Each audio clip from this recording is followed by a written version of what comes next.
have a brush overview for you all. Now, I have collected heaps of brushes over the last couple of years since I started doing makeup.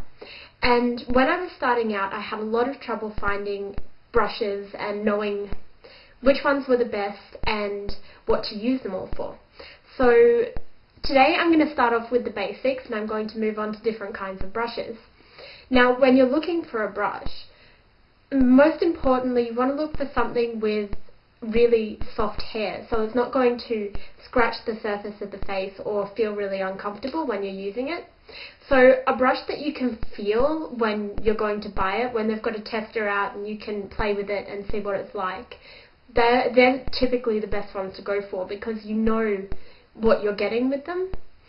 You want to go with something that has a natural hair. They generally place product a lot better.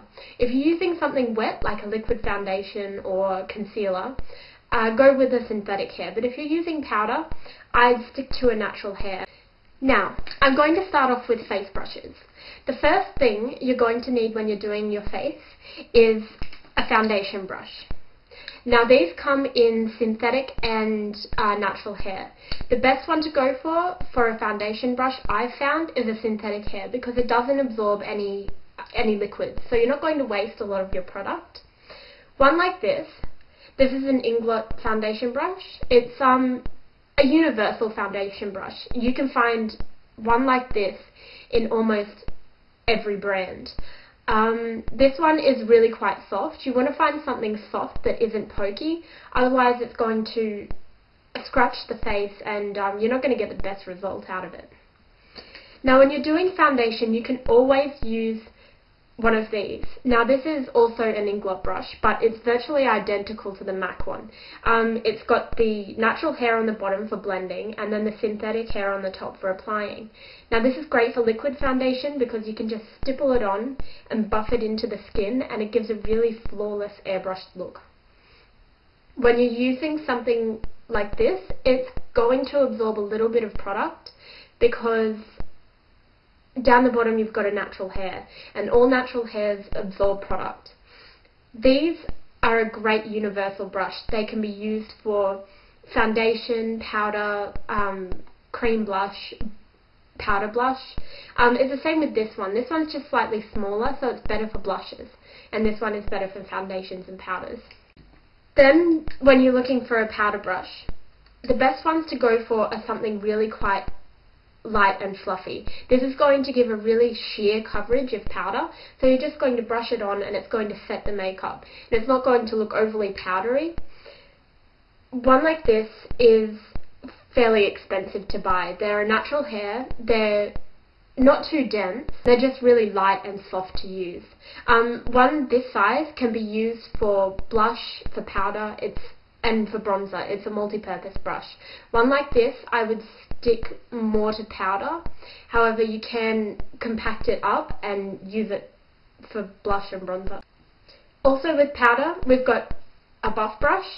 Now, this is the Kevin Aucoin buff brush. This is great for mineral foundation, but I also use it for blush because it just gives that nice even application, and you can just buff it into the skin and it looks really natural.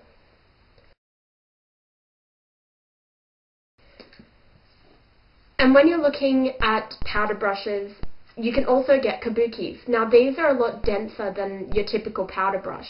Now, this is an Inglot brush also. This is virtually identical to the MAC kabuki brush, except it's about half the price. So they're really nice brushes to look into. It's really soft and it's really dense. Now, this is the Too Faced kabuki brush. It's a synthetic fibre, so because we're not using it for liquid, it's not going to be a matter of it absorbing product. But when you're buying a synthetic brush, you're looking for really soft bristles, so they're not damaging the skin on the face. And this one's the softest one I've found.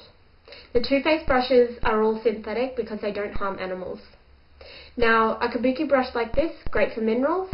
They're great to just throw in your handbag, and they're really easy to use. You just load the brush and buff it all over the face. Now, blush brushes. When you're applying blush, you can get a couple of different kinds. You can get the larger kind of powdery, more powder brushes, the flat top brushes, and then there's these contoured brushes. This is a MAC one and another Inglot one. The white hair I find is a lot more user-friendly because you can tell if you've got leftover product in it. These ones are great for contouring and blush, so they're a multi-purpose brush as well. I've also seen people use these for foundation. I wouldn't recommend it because they are going to absorb a lot of product, but it will give a really nice blended finish. And that's the advantage of using a natural hair brush with a liquid foundation. It's going to give the most natural appearance because it is distributing the product really evenly. Now, another blush brush is one like this. This is double-ended, so you've got the applicator for the blush, and it's just great. It fits right on the cheek of the face, and then you've got more of the contouring end, so it's great for when you want to contour your face, and it's also great for highlighting as well. Now, I have a couple of NARS brushes that don't really fit into a category. This one I have more for contouring. This is really quite thin. They're great brushes to have because you can get right into the hollows of the face.